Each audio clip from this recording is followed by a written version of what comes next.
You know, Texas is a beautiful place with beautiful people.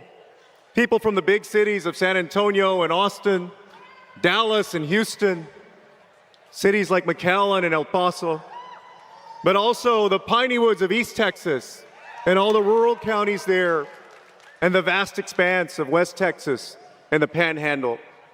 And the place my wife Ana is from, she grew up in Alton, Texas, in the Rio Grande Valley. And of course, the people of the Gulf Coast and the folks in Corpus Christi. Texans, I come here today with a plea to you. I want you to help me on something very important. I want you to help me end child detention in the United States of America.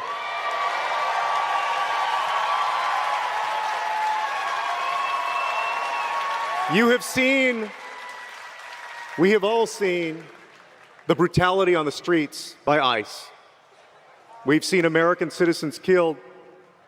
We've seen mothers ripped from their young children who are desperately crying and traumatized. We've seen the intrusions into homes and businesses with no warrants. There is an ugliness and a brutality to that. But I want to tell you about another brutality, a brutality that hardly anyone gets to see, a brutality that is kept secret, where there's no cameras, no phones, no tape recorders, nothing allowed inside. That's the brutality in the detention centers of ICE. It's the brutality in Dilley, Texas, at the Dilley Detention Center. When I went there for the first time, I asked a very simple question of the warden. I asked him, how young is the youngest person here? He thought for a second, and he finally answered me. He said, Representative, I believe the youngest person here is about 2 months old. And I said, how long has he been here? He said, I think he's been here about 3 weeks. These children are being traumatized. They've complained about worms in the food, about dirty water. They're being charged up to $30 for a pack of water, $7 for a video call with family. But video calls have been cut off the last 3 months. And so I met a few women who had had children who were months old and haven't been able to talk to them or see them by video.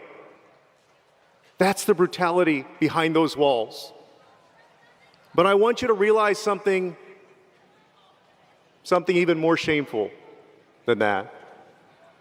For all of those things and all of that agony and all of that trauma, in the United States of America, we are allowing private companies and private investors to make more profit for each person and each child that's put in those detention centers. Today,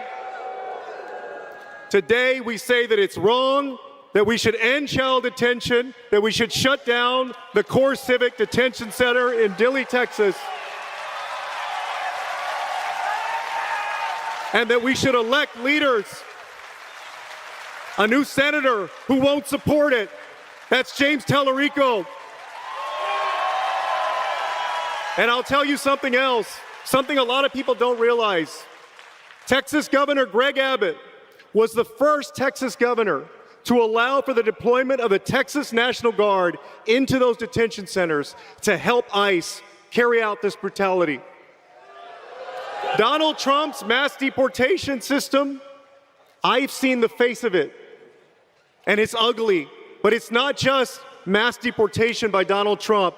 It's also the Greg Abbott mass deportation campaign, and he should be fired and replaced.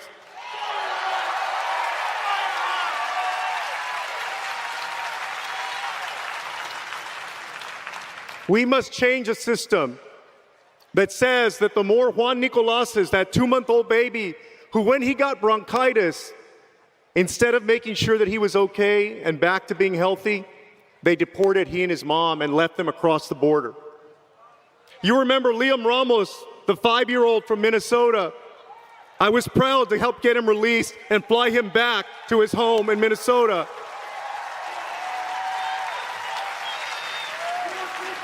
The more 5-year-olds, the more babies, the more mariachi brothers from the Rio Grande Valley, they stick in there, the more money those private prison companies make. And we should say no more in the United States of America and in the state of Texas. Y'all, I first got elected to the Texas legislature when I was 28 years old in 2002. And there have been a lot of tough fights over the years, but I've never seen this kind of ugliness and inhumanity by our government. And in that time, as I walked the halls yesterday, I saw so many people that I served with over the years, so many of you who have given so much of your life, not only to the Democratic Party, but for what it stands for: freedom and opportunity and equality for everyone, justice for everyone.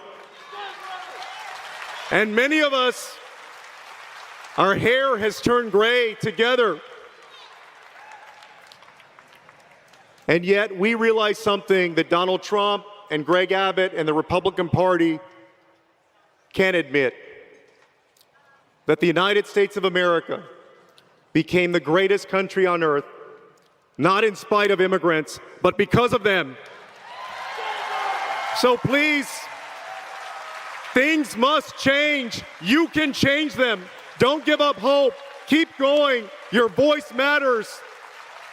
Make every call that you can. Send every text that you can. Contribute every dollar that you can. Walk every block that you can. And in November, it will be all over the news that this ugly era has ended, that Democrats have taken back the United States Congress, that for the first time in a generation, we have elected a United States Senator to go to Washington and represent the people of Texas, that Gina Hinojosa will be in the governor's mansion in Austin and end child detention. I believe in you. Thank you so much for standing up, for speaking up. Thank you for everything that you do. May God bless y'all.